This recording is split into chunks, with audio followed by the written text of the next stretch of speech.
How to create Circle K account. Hi everyone, this is Susan from Create, Login and Delete, and now let's get started.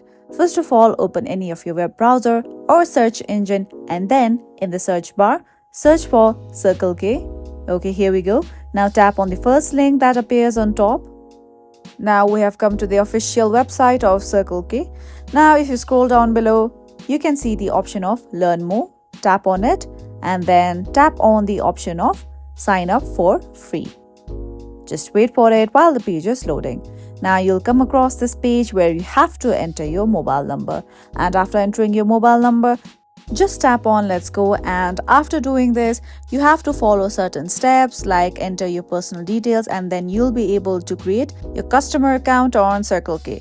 Now in order to create a business account, tap on business and then go to three lines icon, which is the hamburger icon, and then tap on login at the end.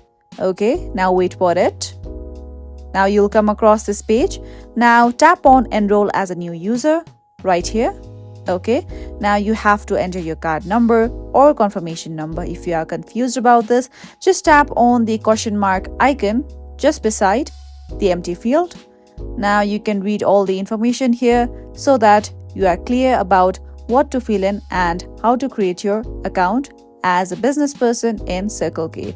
Now enter your email address and then tap on next. Then you will also be successfully able to create your business account in Circle K. And that was it for today. Don't forget to like and subscribe.